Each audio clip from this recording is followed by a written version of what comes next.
that midfield pull rule was instituted last season. Well, I like Anthony Nunez is still going to it. I like the balance that it gives coaches, so they can choose sort of what their game plan is going to be. Do they want to be a little bit more aggressive coming out of the point, or do they want to make sure that they get some of these longer points, some of these more telling points for the course of the game? Do they want to invest more of those timeouts and their coaching resources into that moment?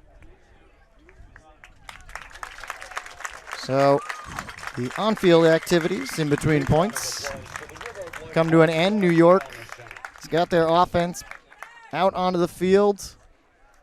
And Philadelphia will also take advantage and sub out their defense. And immediately you're going to start off with a double team as New York tries to get it out. Mott starting it off. Dumps it back to Cannon. And getting pushed back into their own end zone, and then a throwaway. They're looking for a call, and now Philadelphia just has to put it in, and they do easily. So you take a timeout, and it doesn't work out for you. They completed the first pass, but once they got out of that into their just sort of normal offensive set, it looks like Weintraub's inside pass there feels that he got fouled. Opponent doesn't agree. Ref doesn't agree. Get a closer look at it. We might be able to tell here. Yeah, so he was fouled on his left hand, which is his non-throwing hand, so that's a foul. Should be called as one, but you should also be able to throw through that foul. Unless I'm missing something where he got touched on his right arm, his throwing arm, got touched on the elbow, something like that.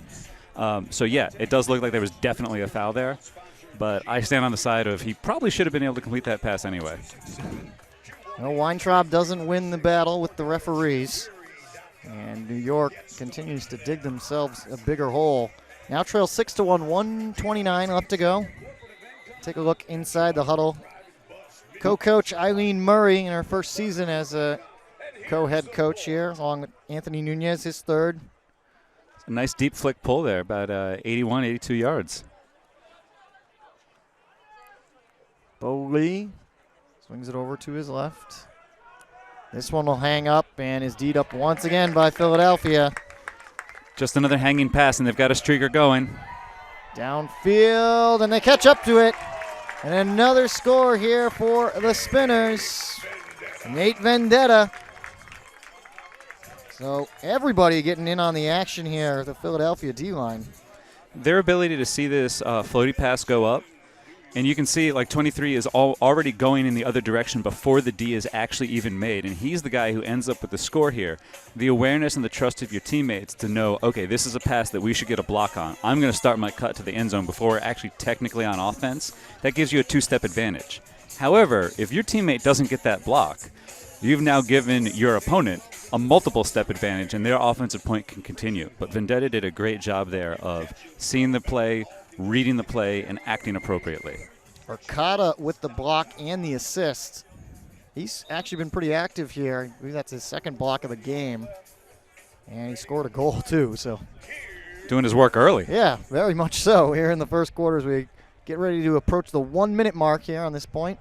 Wind died a little bit. That's why you're seeing that much deeper pull in this direction. New York given a wide berth. Caught on the sideline. And now they send this one deep across the field. Two players coming over. This one's tipped up. The layout bid by Brownlee. Originally it was intended for Finkler.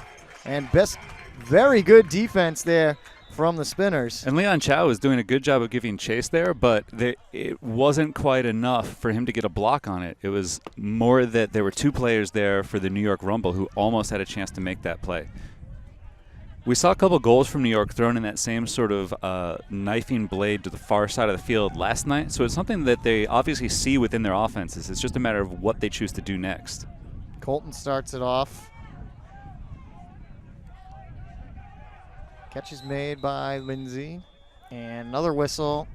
And now Daryl Stanley will use a timeout and get his offense back on the field with 40 seconds left to go here in the first quarter.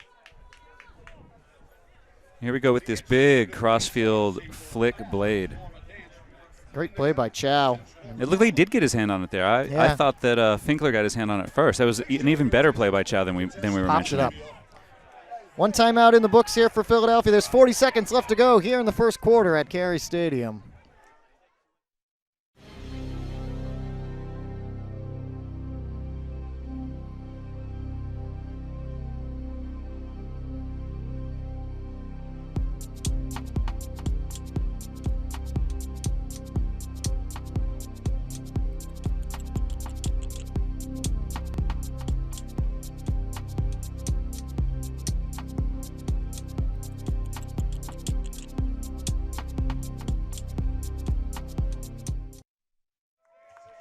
Back here, Carey Stadium, 40 seconds left to go, and the Rumble huddling up, just trying to believe in themselves and get back into this game. Spinners, take a look at head coach Daryl Stanley here in his first year. Gotten off to a pretty good start, 3-0 record. Paul Manecci, Steve Wary, his assistants. And the Spinners will get their offense back out there and try and close out this quarter strong. Not that they haven't played strong the entire time. They were in a little bit of a tight moment there with Lindsay trapped on the sideline. Their offense was spinning sort of aimlessly for just a bit in that possession. And while they might have gotten out of it, probably a good call to take that time out.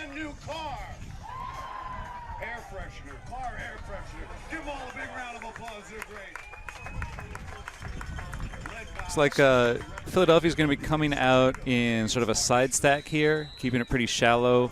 They'll probably have a good deep option right away. But they're also spreading out their handlers all the way across the field. And with 40 seconds left in this quarter, it's vital for Philadelphia to not give New York an opportunity to score. And it's sort of secondary for them to get a score in the last 40 seconds. But I bet based on the way Philadelphia's been playing this season, they go for the goal. So here we go. It's going to be Bear starting it off. Wide swing out to Glazer. They got Hiernett coming under. Nick's got it now. Up to Brandoff on the sideline. 30 seconds. Brandoff Tight now. having some trouble getting this away. Connects with Meta. Meta floats it up to Bear, and now you take your shot with Esser downfield. Brownlee, as he's done all this season, this time he tips it up, though, and then still manages to box out Esser, keep him away from the disc. New 10 York seconds left. will have a chance if they can get a quick throw off. Double team. A little hammer is well short, and I think it's down. Definitely down. And that allows Philadelphia to get another chance here. One-on-one matchup. D'd up by New York, but then caught by Hiernett. Oh, wow, that seems to happen every time they play here. And in the same end zone, too. Oh, man. That's an excellent focus there and a good job on the first double tip pass for New York to not get scored on. But then eventually they get that second pass, and here's that over-the-top pass that bounced off the turf. He may not have been able to see how he caught that, but he caught it on the bounce. And then we get right back up here. Looks like a one-on-one shot, but Hiernett takes off on a sprint to get there, focuses on it as it bounces off of him. There are a number of other players who were near Hiernett when that disc went up. None of the other players sprinted to get into location to make a play on that disc. None of the defenders and none of the offensive players. That's all about Hiernett's focus and dedication to excellence. So Philadelphia closes out the first quarter in exciting fashion. They seem to close out quarters here in an exciting fashion at Germantown Academy. It's 8-1. The Spinners on top of the Rumble. Don't go anywhere. The second quarter is coming up here in just a bit.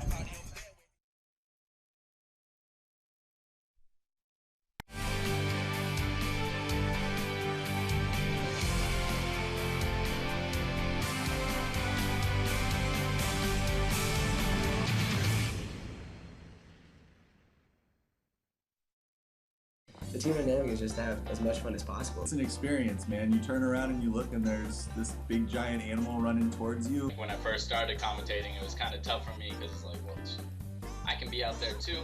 I can play with these guys. Well, why am I up here in the booth? Jeff Grant he's a freaking monster. He can sort of just do it all, you know? A few of my students were like, we saw you on the bus. I was like, I don't ride the bus. We're on the side of the bus.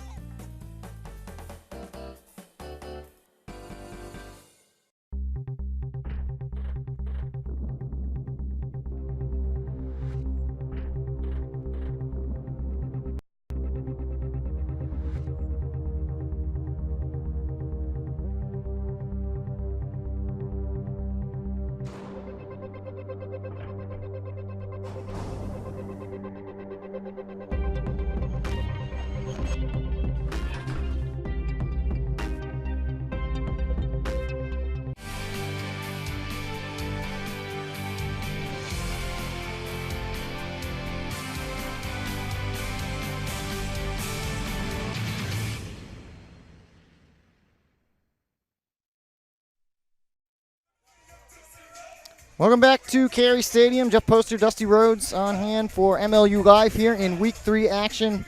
An impressive quarter there, Dusty, by Philadelphia Spinners.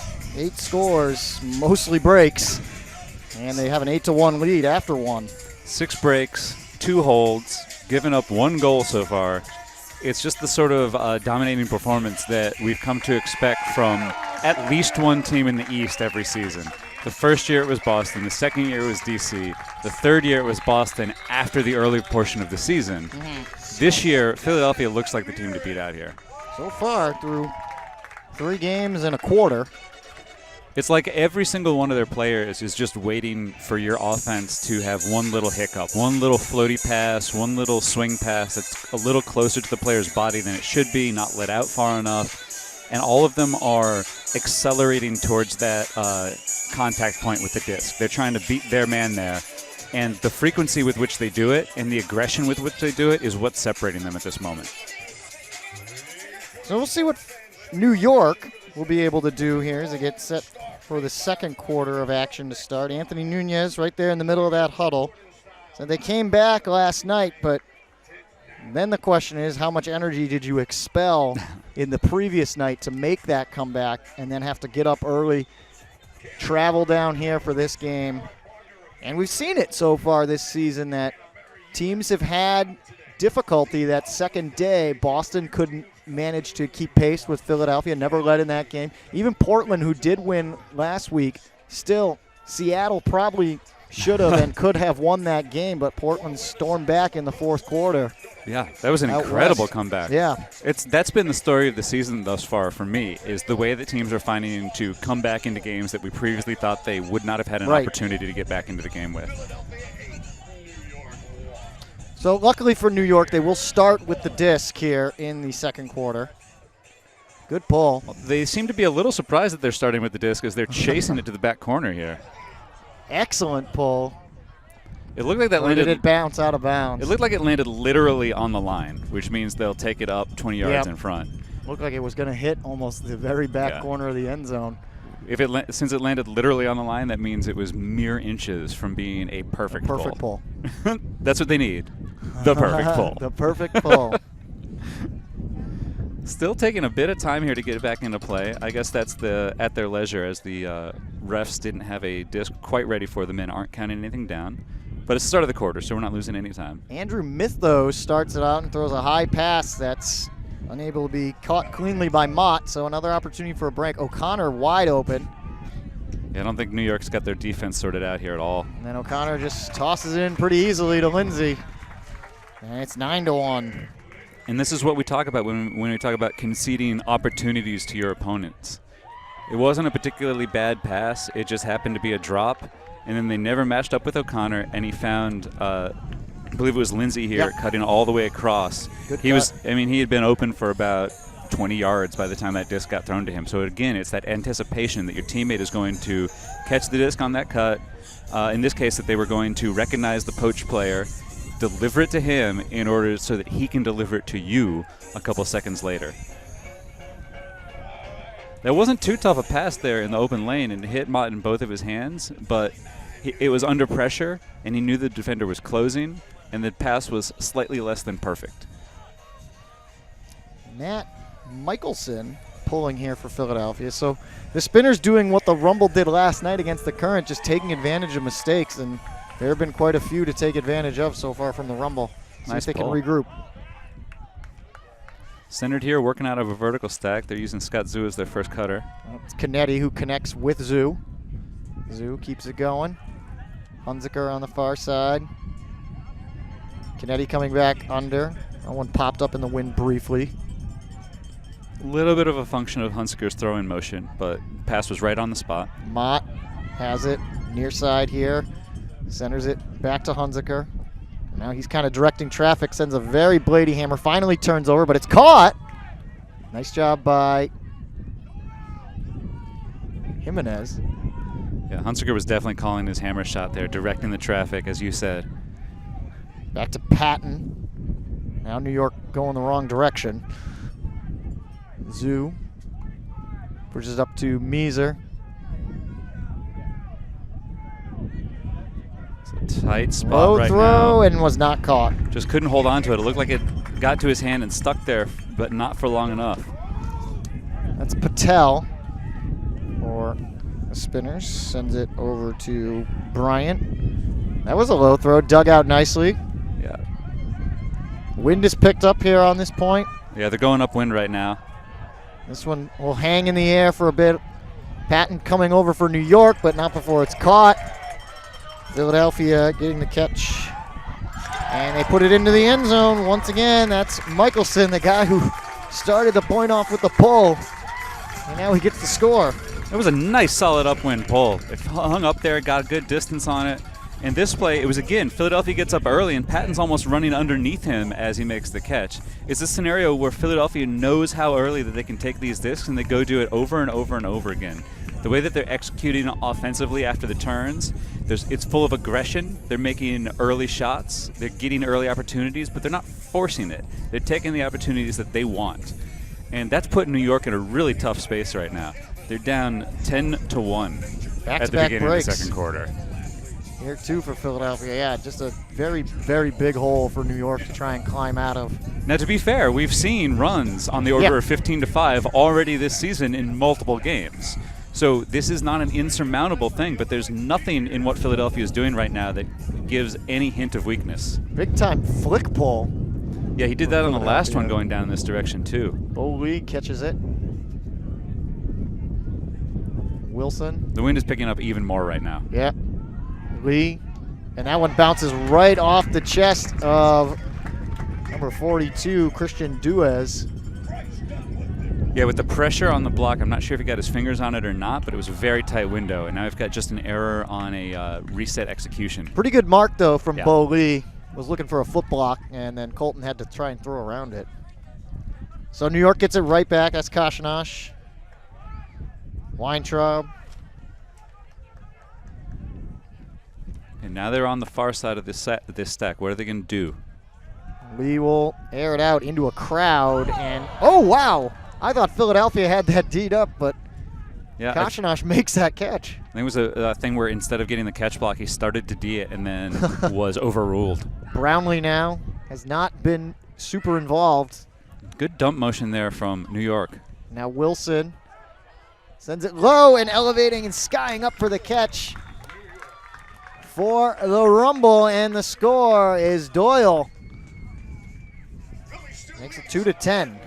It was a good throw there. When we look at what Wilson did, is he put it out to his receiver's height as well as the space away from the defensive player, and eventually the catch was made pretty simple. But the opportunity there was provided by the error of Philadelphia on the reset. There's that near D that Koshinash ripped down. And this is a nice spot to throw this into. The defensive player doesn't really have an opportunity to get there. As you release that throw and as you watch that throw from the sideline, it looks like it's going to be too high, but it's actually perfectly placed as the disc sits down into the receiver's path. Brownlee's going to stay out there for the Rumble and pull. Double duty here for Marquez on these points. And that's something that New York does with a handful of its players. They play them both on offense and defense, try to run them through based on some of their club lines, so they're playing with a couple more familiar players. And it also relies on their players' strengths a little bit more. Pretty good pull from Brownlee, still backing up here, net near to the back of the end zone, pushes it up to Brandolph. Yeah, it's a really good start for this point, except for this part where they didn't cover this player. That's Pana wide open, up to Glazer. Streaking downfield, that's Meta. This one, though, kind of Blady. Brownlee, what he does, comes over and gets the block. It looked again like he was swiping at that disc a little bit rather than trying to catch it. And we've seen 2 plays already where it looked like he should have gotten a block, and then it ended up being a catch. Zoo sends it over. That was Alati who just made that last catch. Back to Zoo. Midfield. Cannon. New York is in kind of a horizontal stack here. They have spaces to attack, but the defender was moving faster than the receiver was well before that pass was put into the air. The thrower has to know what's going on downfield before he takes that look. Mike Arcata with another block. Impressive afternoon here for him. Spinner's rookie. Glazer on the far side. Glazer will put it up again for Meta. It's going to hang for a bit, and it's D'd up again from Brownlee from behind. It Pana coming in trying to help out as well. looks like Glazer's just leaning back a little too much on his flicks, putting the nose of the disc up, and the wind is just catching that and making it hang up. Sadly, both times it was Maeda that he was trying to get the disc to with a more than capable defender on him. Lottie sends it over to Cannon. Cannon, a very low throw, and Zoo did not catch that, and then they have to just toss it in easily, and welcome back, Dave Bayer. Gets the easy catch score from Pana. It's good to see Dave Bayer back out here after dealing with some early season injuries.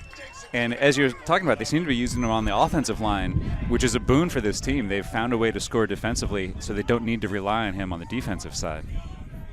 Ends up as there's the quick D, It's a D by about 1.5 feet or so.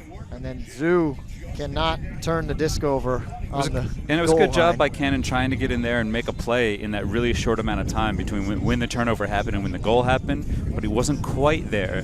It was almost like there was still that moment of, oh, something's gone wrong here. Now I have to make a play rather than just going to make the play first. Timeout on the field. Philadelphia pushes it back up to 9. It's 11-2 here at Carey Stadium.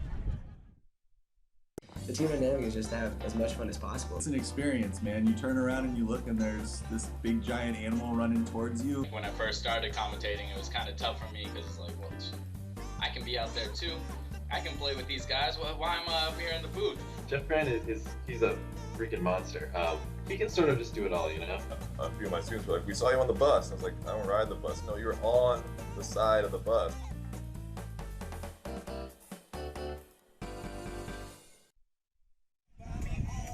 Back at Germantown Academy, Carey Stadium, Jeff Poster, Dusty Rhodes with 5:32 left to go in the first half, and Philadelphia with a commanding 11-2 lead over the Rumble, who I'd like to say seem to be showing some signs of improvement here, but the score not really representative of that. No, we talked about this a little bit with Coach Nunez before the game started. And he talked about trying to get better for every point, for every step of the way on this journey for this season. You want to get better for every single step. Well, they're at a point right now during this game, they have a lot of steps that they can take that are in the correct direction. So anything that they do right now that is positive is something that they can build on for the rest of this game and for the rest of this season. But they have to make those steps sooner rather than later for it to be meaningful. They've had a lot of issue with the wind, where Philadelphia is just sort of dealing with the wind and playing their game. New York they're floating some of the simple passes. When Philadelphia is making errors for the most part, it's been on more difficult passes where you expect that there might be a little bit of variance, whereas New York is just floating those simple passes up, letting Philadelphia get after it.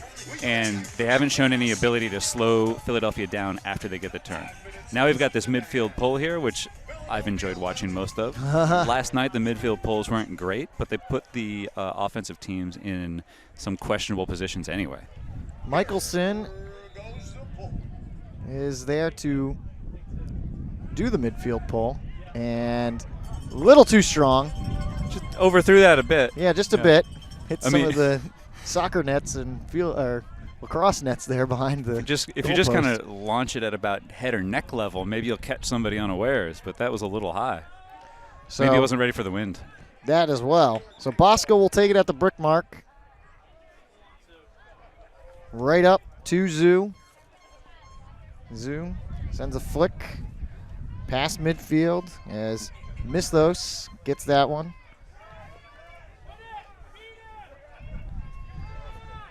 A little bit of a Patton. vertical stack for the most part. Close, and it's D'd up by Philadelphia. You saw that one coming. It's kind of telestrated there as Bobby Ross.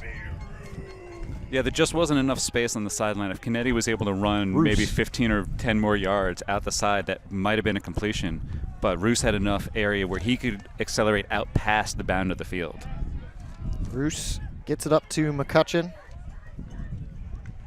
Back to Patel. Patel let one rip, and that's D'd up easily by New York. It's the second one of those deep looks for Philadelphia that has just been thrown so low and so hard that it was right at the defender. Trying to get it back to Bosco. He can't get open. They dump it back, and then a little give and go here on the dump swing. And some contacts. That's right on the edge. Yeah, it looked like our near referee here was looking back to one of his fellow referees to just clarify that call. But it took a second for it to be made as Agreed. Patel. That's the sideline ref's call, so he should be making that first, and he had the same view that we did. You could see Yeah. Patel made body contact with Zhu. That's right on the edge of whether you need to call that or not, if he felt he made enough contact that it dissuaded Zhu from being able to make a clean attempt. Very tough throw to reel in there. His Blady flick and was coming in hot. So it ends up being a throwaway. Based on last night, you need to give Mott a chance to catch that rather than trying to zing it in there before the defense can get there.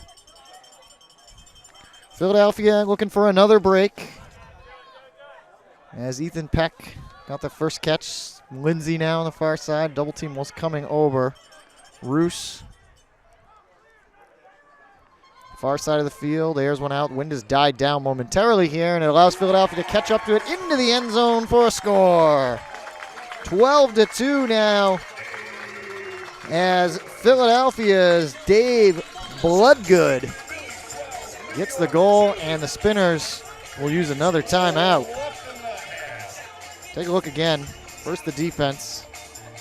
Yeah, reaches out his big arm of the defender there at the last moment. And this is the contact. So you can see the body contact there, but the block itself, so the hands versus hand contact seemed pretty equal. Too much body contact to let it go, though. And then the layout there by Bloodgood. And It's good that's effort. where we're at. It's good effort by the thrower to put it to the defender's blind side. He couldn't find that disc to make a play on it. So Philadelphia will be pulling from midfield when we come back here. It's 12-2, 3:16 left in the half. That was an incredible game to watch. It was a huge loss. I just decided to launch and try to get it. I knew if I went up early enough, I could get it. And all of a sudden, there are feet kind of above heads. Does it all come back to this loss? Does it all come back to this play? If I had four hands, I would put all four hands on it. It was up the O line. They had to deliver. Boston kept doing this thing that you didn't think was possible.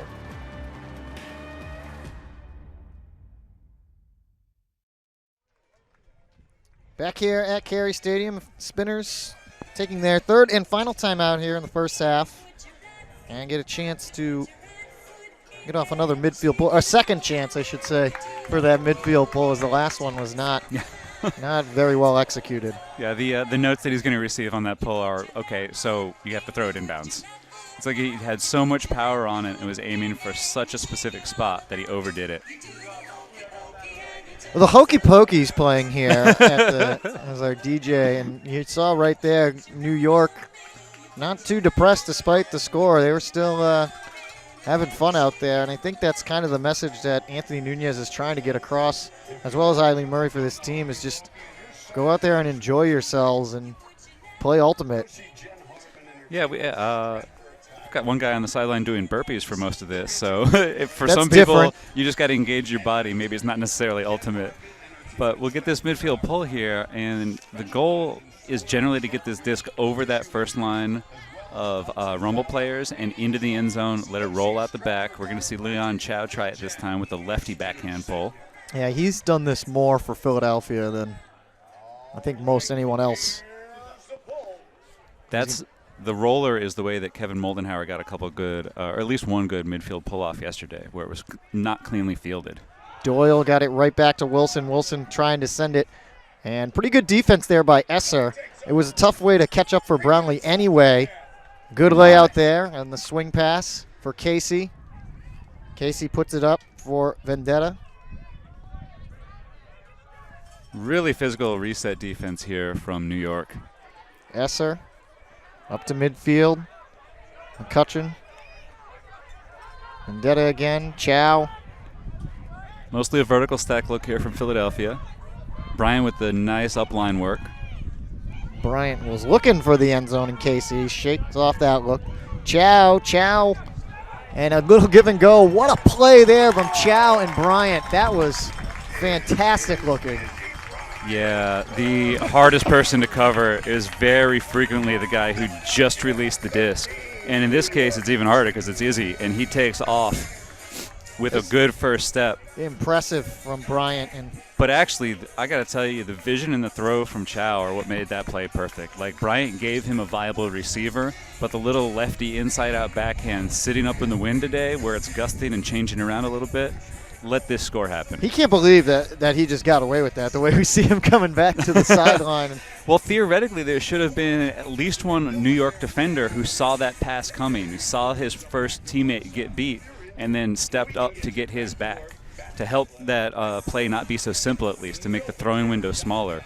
Chow had nothing else to think about. All he had to do was toss up a nice soft throw, and then the receiver ran onto it very easily. Saw him motioning that he was eating it up or having it served up to him, too. So just the way they drew it up, I'm sure. Not quite as deep on this flick pull, but still a solid effort. New York will reel it in. They've got to find a way to get something done here in the final 2:20 of this first half. At least potentially get it back to an 8-goal difference. Zoo on the near side here gets around his mark into Cannon. A little disorganized right now. It's been a good point so far for Philadelphia, mostly out of a vertical stack. Coming under, pretty good cut for Hunziker. Bosco trying to tell his man to come back under, and Cannon instead swings it out. Patton. Mott now looking back to his resets. There it is. New York isn't really giving any options in the end zone. And there's one. They had to get behind the defender, but they get Zoo in the end zone from Bosco. That was kind of the first legitimate looking cut into the end zone, and even then it was a scenario where Colton may have been able to make a play on it if he expected the pass to come. Bosco does a good job delivering it to Zoo's outside shoulder. They catch it, and now we're looking at a New York timeout, so they'll try to pull from midfield coming up here in a bit. So New York will use their final timeout. When we come back, they'll be pulling from midfield.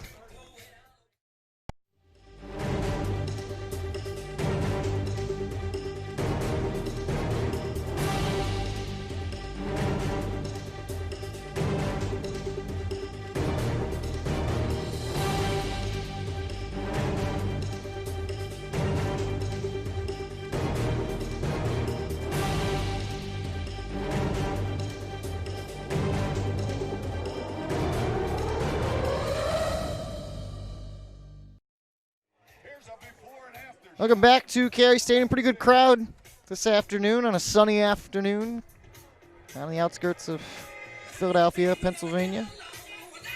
I got to tell you, the weather's getting nicer and nicer. We were a little bit worried early before the game started when we were told it was going to be 66 or so. It wouldn't actually get up there, but it's really nice out today. Sunny day and a cloud in the sky. Nope, just some jet trails, vapor trails, that sort of thing. Maybe a couple high cirrus clouds over here in the back behind us.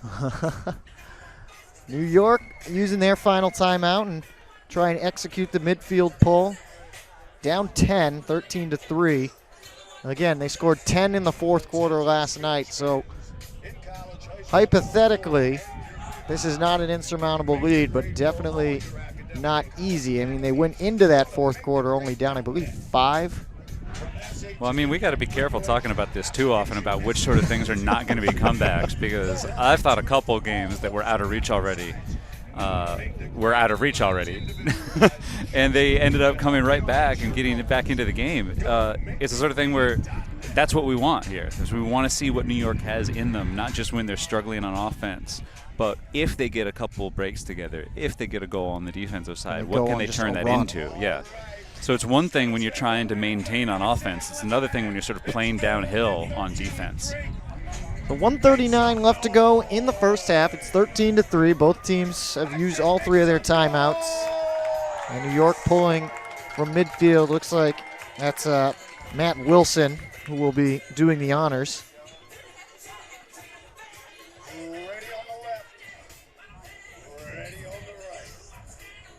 We've got New York, Philadelphia spread out here. The refs are making sure that we have discs in place around the backs of the end zone. So it just took a little more time there to make sure that Philadelphia will have an opportunity to play this in quickly, even if it rolls out the back. Wilson, pretty good job. He gets it over everybody and rolls right out the back. well aimed. It was coming in quickly enough that it wasn't caught right away. And Philadelphia will have to take it from the corner here. And look, initially they were going to double team, but just man coverage here. Brandolph will start it off for the Spinners. Kind of giving him some space to work with. Haranet grabs that one.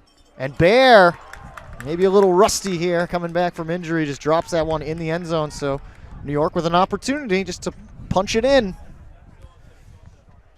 And they do. Nice simple goal there on an isolation play to the front of the stack. Looked like it was Scott Zoo from, I want to say Weintraub. There's a little bit of glare here. It's kind of difficult to tell. But the execution here on the simple isolation play in the offense, that's what New York needs. Now they've got their first break on the board. And we'll see how they deal with that because they're going to get another chance to play on defense. So Zoo with back-to-back scores here for the Rumble. Like you said, Dusty, first break of the game. And that drop from Dave Bear was almost identical to the drop that we saw last night from Eric Salmi, where it's a situation you have a trusted player who has a very high catch percentage, doesn't drop many discs, but they're under a little bit of pressure from themselves mentally. So there's not a defender right on their back where they have to reach out with both hands and do that the claw catch rather than the pancake. But knowing that you don't have anyone near you can give you an opportunity to get your hands wide and give yourself a little more variance for the catch in these windy conditions. Just trying to get out of the end zone can mess with your mind. Yeah, absolutely can, because you're under the threat of a Callahan, you're under the threat of defenses running down, bearing down on you, the short stall count. It could be tight. Short pull, put Philadelphia just about at midfield.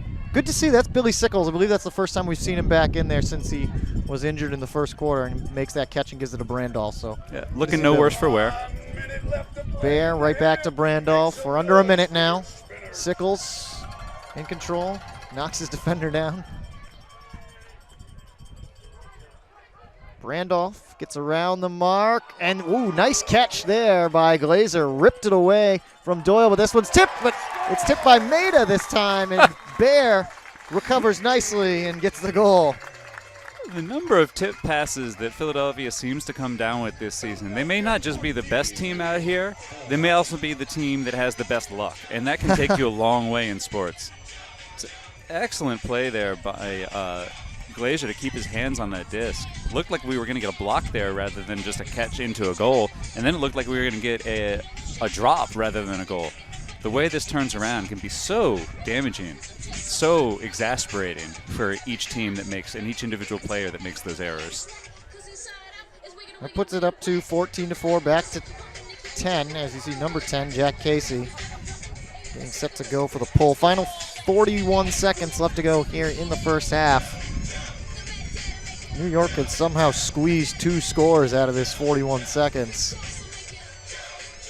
I think it's key for them just to get the one, and then maybe they'll get the chance for the other.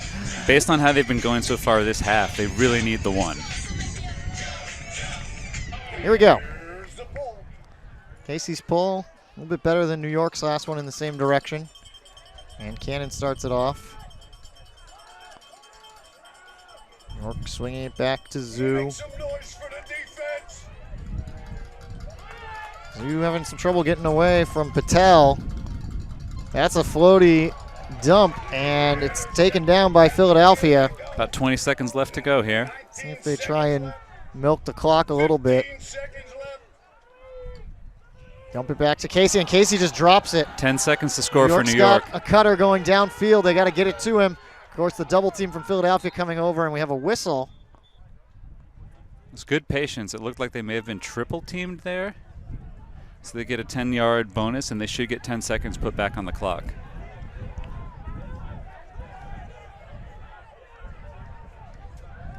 Double team is on, but they did not adjust the clock. That's why we have our second whistle. Yeah, the refs are stopping it here to put 10 back up. Clock operator on the far side of the field today. That's something, you can see it right there at midfield, right behind the Skippy sign. It's actually a really advantageous foul for Philadelphia's part because there was an open player downfield, and now they have the defense set. But it's a Cannon, and Cannon, this one it's is 6 seconds float, left. And yeah, he rushed that. will get into the end zone, tipped a couple of times. Philadelphia knocks it away. And that is how the first half will come to a close. But like you said, Dusty, he had 6 seconds still. He probably could have. He had an open player on the far side of the Yeah. field that was just waiting for it. It looked like Meeser was over there, wanted to swing it over to the far side and then put the disc in from there. It's one of these things where you have to train yourself to be familiar with the clock. So here we are at halftime, 14-4. We'll come back and break it down a little bit for you when we come back.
Halftime here at Carey Stadium, 14-4. The Spinners over the Rumble, and we've got the head coach of the Philadelphia Spinners, Daryl Stanley, down field side. Pretty good half there, Daryl.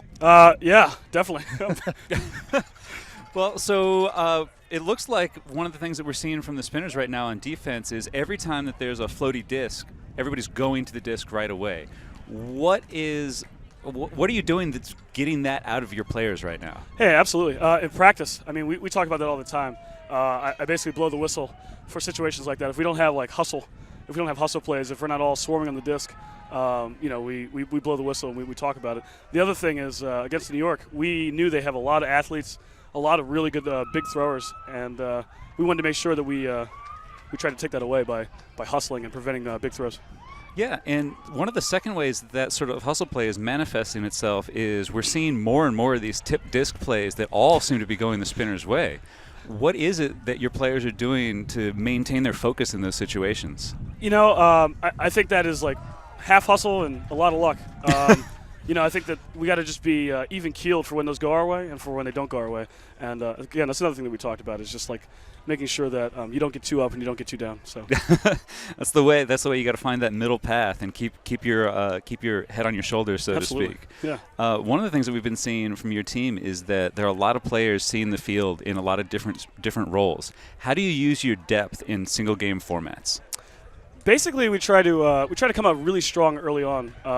We definitely think of matchups that we think are going to work, especially in the D line. And then as it gets on to later quarters, we try to use our whole depth. Second, third quarter, and then fourth quarter, we try to, dial it back in and see who our top 10 are, and try to play them as much as possible. I've been very fortunate so far that the guys are executing the game plan really well. Fresh legs, a lot of veterans, and they're playing very smart ultimately right now. And that's one of the best feelings as a coach is when you put something into effect and your players actually go out and do it. You're like, oh yes, they're doing it. We're on the same page here. That's great. Yeah. They're making me look good. Yeah, exactly. You need that. You need that buy-in. Yeah. So what are you guys going to do in the second half to make sure you don't let New York back into this game? It's only a 10-point deficit. Yeah, I mean they've already shown the ability to come back against a lot of odds. I mean that game last night really showed what this New York team can do when they're fired up and when they're focused. And I don't want to get them into that situation. So we're going to try to come out strong third quarter in a similar way like we did in the first quarter, and then again keep rolling with our depth. I think if we can do that, if we can keep using all 25 guys, I think we'll be able to weather the inevitable storm from New York. Yeah, it's been an excellent first half so far. Good luck in the second, and we'll catch up with you in a little bit. Thanks, Dusty. Thank you. Right. Some pretty good stuff there from Daryl Stanley. 14-4, his team well in control here at halftime.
Canterbury, the official jersey sponsor here of the MLU in 2016. Make sure you head over to CanterburyUS.com to get your Canterbury jersey. Canterbury, committed to excellence. You planning a trip, a business trip, or need a party bus, minibus, or van? Make sure you head to busrental.com to plan your next outing. It's the safest, greenest way to travel. If you're going with a group, trust busrental.com. That's busrental.com. Back here at halftime, it's 14-4. Philadelphia over the New York Rumble, Dusty. It's been pretty much all spinners so far, and New York will have to mount one of those big comebacks that we've started to see as we take a look at some of the highlights here from the first half. And this is where we started off the game with McCutcheon getting the block. And then we've got this up line pass. Easy sort of goal there for the larger player. Over the course of this, we're going to see a handful of these sort of 50-50 discs and floaty discs that Philadelphia is going to come down with. Or at least make the play on here as Chow gets his defensive chops under him in this game. Stops the two players there. We've got the hop pass from the hop catch from Doyle that immediately led to this. Again, you see here, Net takes off from right near the disc here and then makes the catch. I know the Diaz are running out of space here for New York, so we're seeing that New York is getting close to all of these plays. They're always right there next to Philadelphia when the plays are being made, but they're not quite getting the effort in. And this is one of my favorite tosses of the half. This was great. I loved that one. So much space up there for Bryant to just run onto. Little give and go, and Chow did such a nice job of leading Bryant too. And that play right there, like that really almost should have been Doyle's block. And then we have the continuation up past that to get the tip pass for the goal. So 14-4 the score. You saw the highlights. Hopefully we'll get some more of those highlights when we come back at the start of the second half.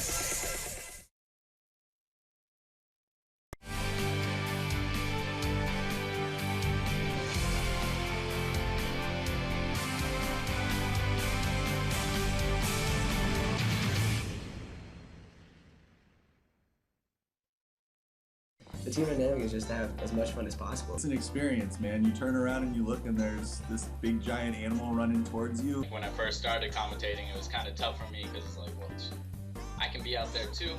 I can play with these guys. Why am I up here in the booth? Jeff Grant he's a freaking monster. He can sort of just do it all, you know? A few of my students were like, we saw you on the bus. I was like, I don't ride the bus. No, you're on the side of the bus.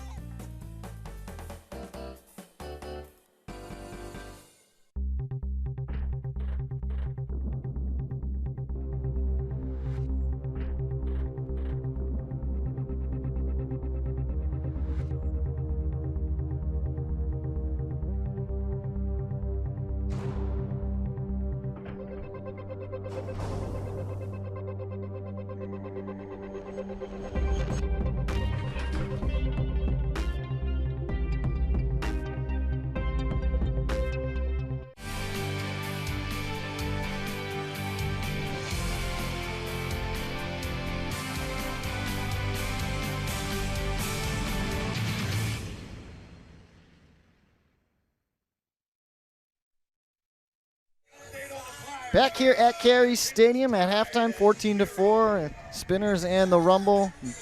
In Week 3 action on MLU Live, Jeff Poster, Dusty Rhodes. And Dusty, we had some keys to the game that we talked about in the first half. Let's revisit those here. New York, well, they came off a hot game last night, but so far not executing probably the way they would want to be. Yeah, but the way that we have to look at these weekends where you have 2 games are you need to come out with a win. If you avoid going 0-2 in every 2-game weekend, you'll be set up for success. So they got the first part of that. And the concern that I'm having about their team right now is they may be totally satisfied already. Like just getting that first win and just getting that big comeback may have set them into this game with a false sense of confidence and a false sense of achievement. They need to attack this game the same way that they attacked that second half, that fourth quarter yesterday, in order to get back into this. And Philadelphia, who was coming in 3-0 and last game out 21-18 win over DC. Pretty similar score to what New York accomplished at DC last night. They are clicking on all cylinders here, is the way that we've seen all season, it seems. Yeah, they've run out to a good early start, or at the very beginning in the first game or two, we were curious if that was just a result of the early season or the other teams not being as prepared as they were or not being as cohesive yet. But what we're seeing is that this Philadelphia team plays with a sense of purpose and a sense of aggression on defense specifically that leads them to success repeatedly. They're giving effort on every catch, whether it's tipped, whether there's a deflection. No matter what's going on, they're putting forth the effort. And that's the key to having luck go your way. And that's the key to being ready to make a play that you didn't know that you needed to be in position to make. Well, if I'm New York, I would say the safe bet, and you can tell me if I'm right. Just those simple throws have got to start being completed. That's where they've made their most errors, and Philadelphia's got a lot of catch Ds, and they've been immediately putting them in for scores after. Yeah, they've got to stop floating up passes.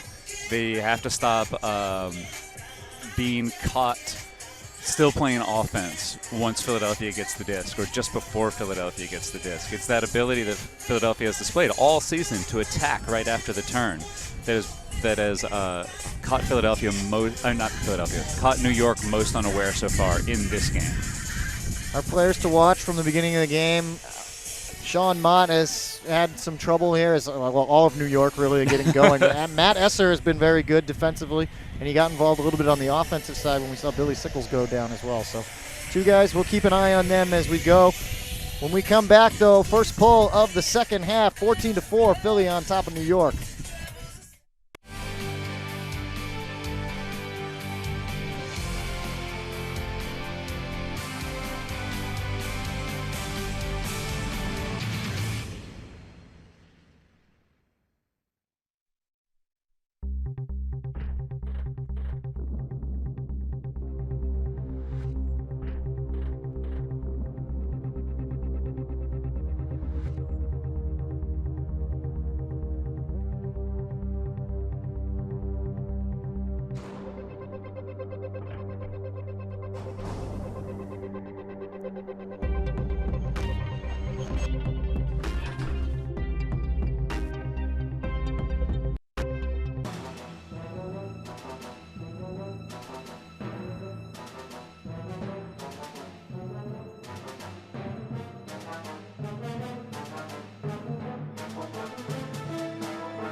Back here at Carey Stadium, once again, 14-4 as we get set to start.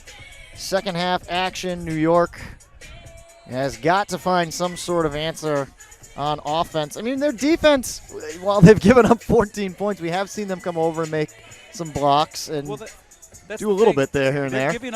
They've given up 11 of those 14 points on their offensive side. So their defensive team isn't really getting an opportunity to get out there and make their chances. Philadelphia is 3 for 4 on holds right now. So they've been broken once out of 4 times, whereas New York is 3 for 14. So both the two teams have the same number of holds, but the number of breaks is a 10-goal difference. And that is literally the entire difference in the game right now, is that New York's offense is culpable for almost their entire deficit. Well, in their first matchup, which was on April 9th, the final score we mentioned earlier was 22-12. Again, same number amount of of holds, but the break difference was 13-3 in favor of Philadelphia. Which is where we're at right now. Similar story seems to be, except at the end of the halftime in that one, it was 10-5, where we got 14-4. So Philadelphia, a much bigger gap, but those were worse conditions too. This is, I mean, it's a little windy, but not enough to really destroy the flow of the game. I mean, Philadelphia's not had much issue with the wind at all. Yeah, they've been a little more conscientious on what sort of passes they're taking. A lot of the passes that they're taking right now are to players who are cutting upfield, like an upline cut, but not necessarily an upline cut, more in the center of the field, and then breaking off horizontally. So they're just waiting for the defender to move with them and then changing their angle a little bit, and they're getting the pass really early on in that cut. As a result of that, they don't even have to look deep very often because it's unnecessary. They're not making hard undercuts so much as they're making good cross-field horizontal cuts. And doing that has made their offense look way better and way more organized than New York's offense, which is relying on deep cuts, hard undercuts, and then a reset offense that's getting disrupted by Philadelphia's defense as well as their mark. So what we've learned, if you're looking to get into ultimate analysis, is if you win the battle of the breaks, you'll probably win the game. This is the fundamental lesson for Frisbee. Don't get broken. Don't get broken. Your offense can Don't throw only turns. lose the game. Your defense can only win the game. I like that. Well, we'll see what New York's defense will do to start the third. It looks like they will be pulling as Philadelphia's O-line is out there. New York sometimes tough to tell which line they've got out there. What Coach Nunez and Coach Murray have said, they do more of like a chemistry type of line with the young team trying to figure out their way. So we see guys a lot of times that play both sides of the disc. It's definitely the most difficult team to make assumptions about who's going to be on, specifically for their offensive side. The defensive side is a little more predictable because they have a couple players who simply don't play defense, as far as I can tell. I don't mean not defense. They don't play on the defensive side of the disc. I should be very clear about how I meant that. Here we're going with Matt Wilson's big opening pull for this second half. And he's a guy that we've seen out there offensively as well. Yeah. Reeled in by Bear, and he'll get it right up to Haranet. Working out of a side stack here. Sickles is the isolated cutter. Bear with a flick. Very high, but Glazer skies up and grabs it. Pana will send it deep for Meta. Meta trying to outrace his defender. He leaps, and neither player can get up for that one. Just a mistimed jump. Christian Doez right there with Meta the whole way.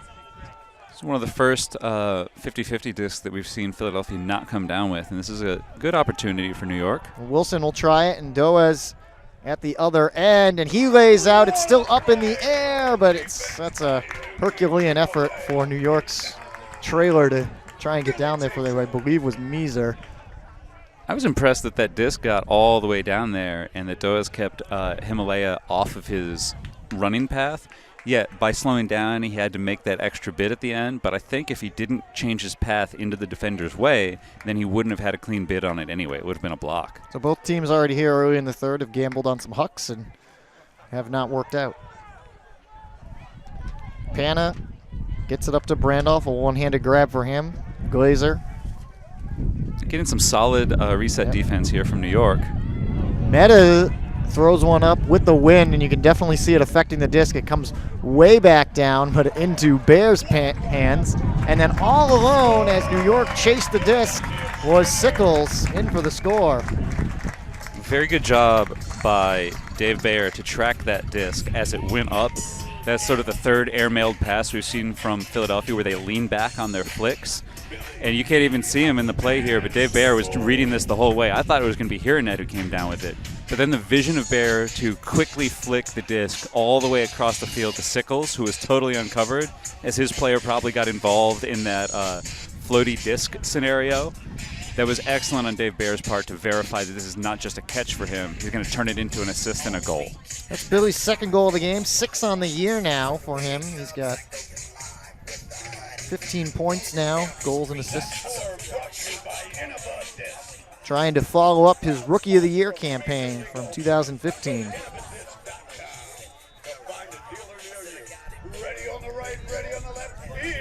We go with Jack Casey's pull, and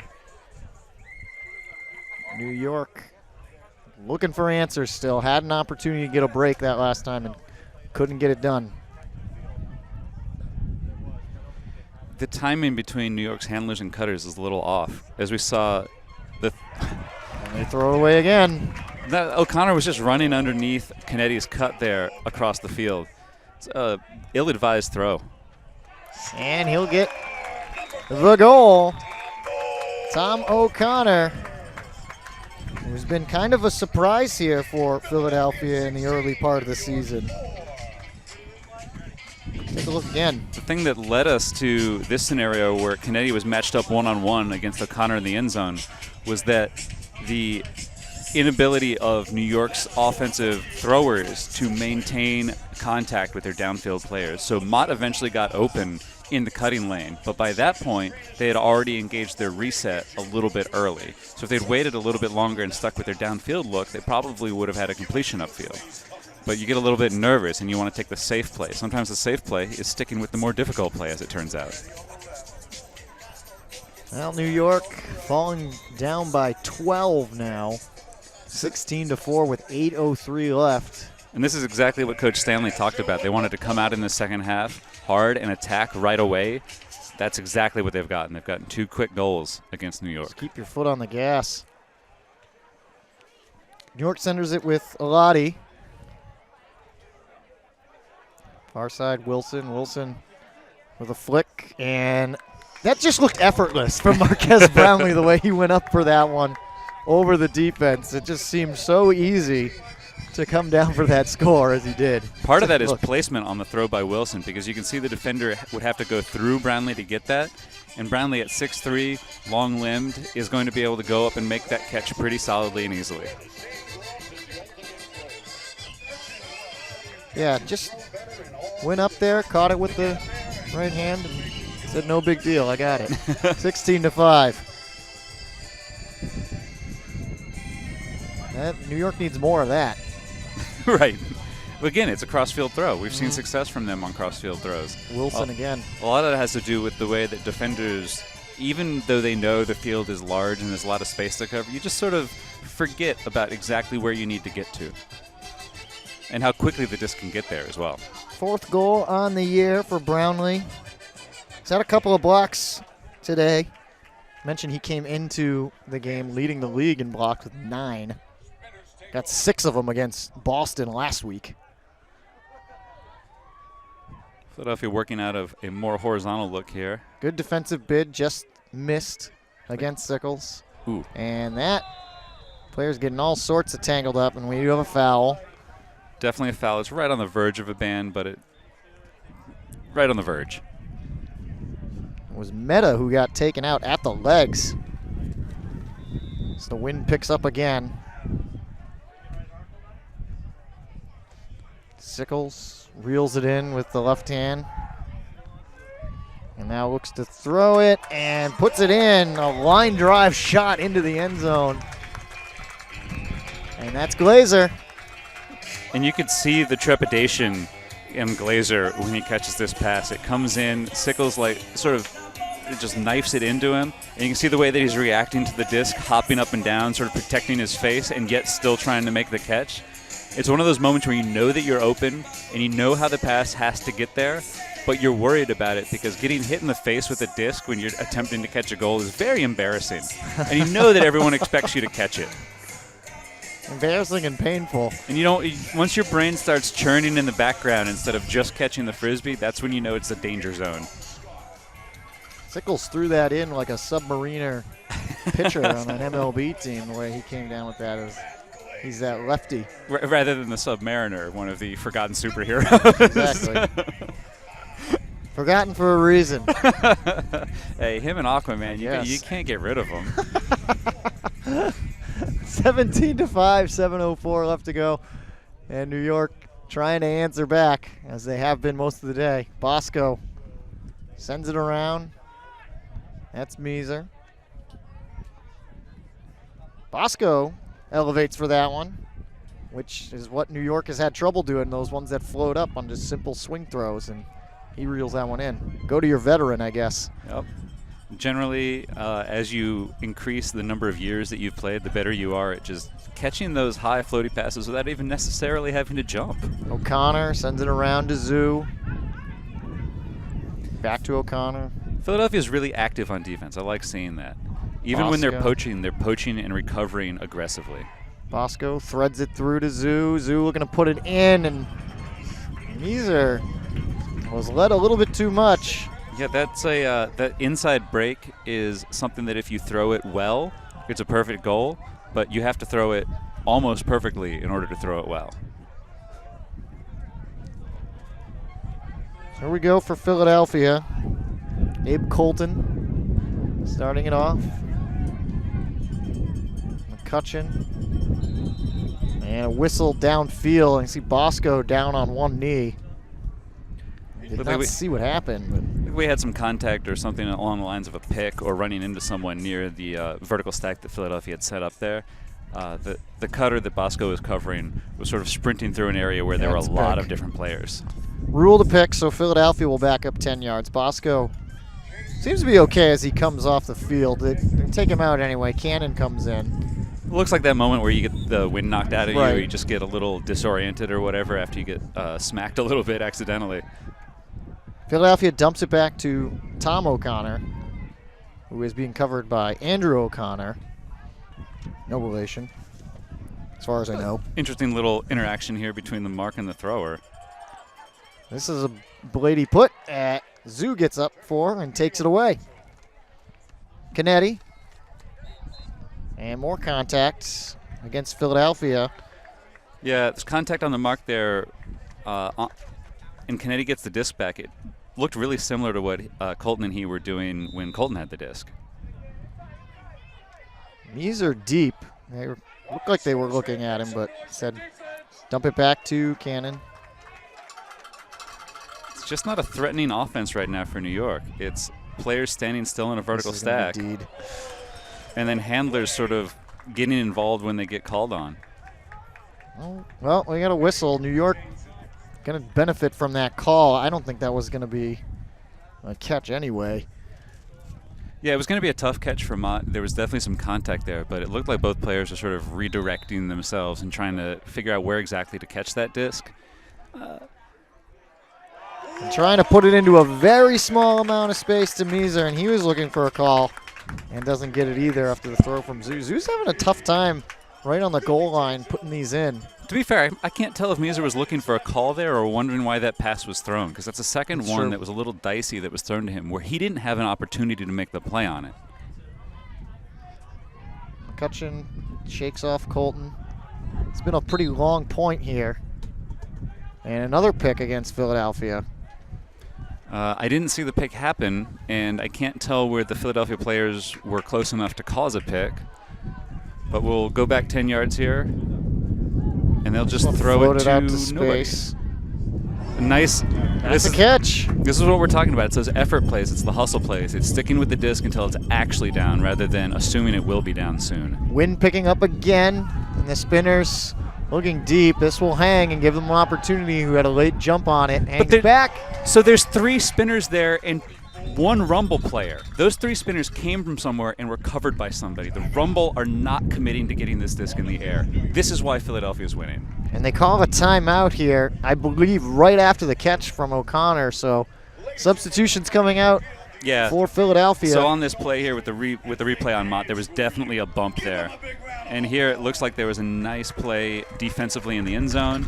And this is the catch on the side here. This is what we're talking about. You stick with it the whole way through. And now we'll get one final look here. We float this pass up. This is the first New York player down. These are 3 other spinners. It's, These are the only guy. Take the timeout as well. Philadelphia looking for their 18th here when we come back. 3:25 left in the third.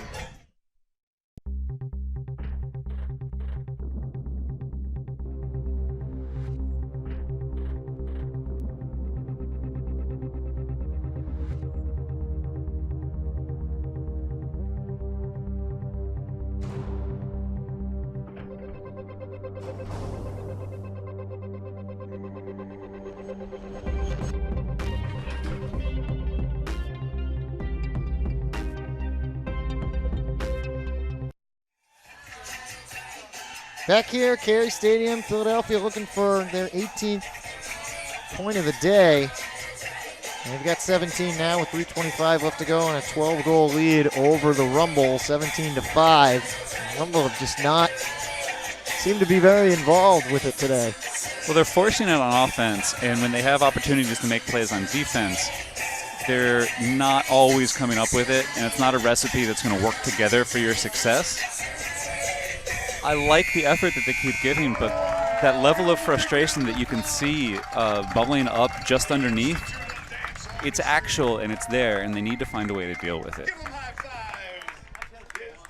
So Philadelphia used their first time out here this second half, right on the goal line too, after O'Connor made that catch. So they put out their offense, given their history and their experience, should be pretty quick, just easy put in. But we'll see what New York counters with. I mean, as we often see here, it's most likely going to be in isolation to the first player in the vertical stack, which in this place looks like it's going to be Glazer, and they have Bear and Brandolph set up as their twin resets. And they put it to Glazer, and he's got it.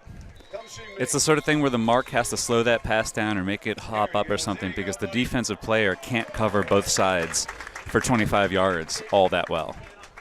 So, easy substitution for the Spinners. Hairnet, Glazer. It's a winning combination that they've been going to for years. And it's 18-5 with 3:20 left to go. That was a 4-minute point. A very long point. I didn't even realize as it was going on there. And it ends up as a Philadelphia goal, which we've said a few times today. The fact that they got all that time off the clock is all a benefit for Philadelphia. The shorter this game gets, the better for them in terms of making sure New York can't get a comeback, and also in terms of practicing for them. So when do they want to control the score? When do they want to control the time of the clock? What is it to play from ahead in the MLU, and how is Philadelphia going to learn how to do that over the course of this season? That was the second goal of the day for Glazer. He had 6 in the first game against New York this season. Now he's got 11 on the year. Takes over as the leader on the team as Rumble throw that one away again. Can't tell if that was a drop or a missed throw there. Philadelphia looking for another break. This is going to be tough for Esser. Not going to get there as it sails out the back. I mean, it's obvious what the thrower is going for there, but the execution from Casey looks like it was lacking severely, because Esser was very open, and it just had to be on the field.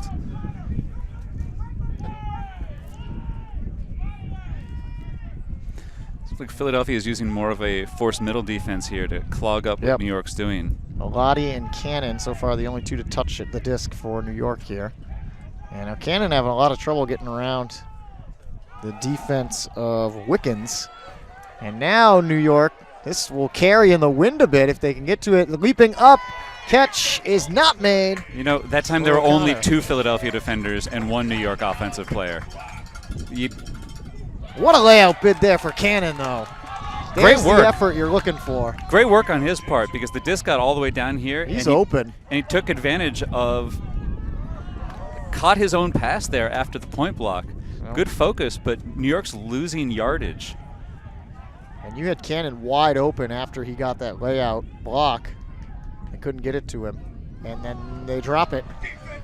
Blady throw and is not brought down by it's the second turnover that Alati's been involved in on that point. That's a foul. The first one was just a little imperfect throw. The second one there was a bit of a drop, but it was on a second effort. So Esser takes the 10 yards that Eladi gives him. Now 2 New York defenders back, and I don't know if anyone actually touched that one or not. But So it's a win for the defense. defensive presence does enough. Try and keep it away from Ethan Peck. It was good read there by the defense to get 2 defenders over to that spot. It wasn't a very complex play by Philadelphia. Esser looked down the same sideline, had the cut come from that sideline, and got a second help defender over the top. Timeout called by the Rumble as they look to sub it out, and we'll take a break too. 1:05 left to go. It's 18-5, Philadelphia.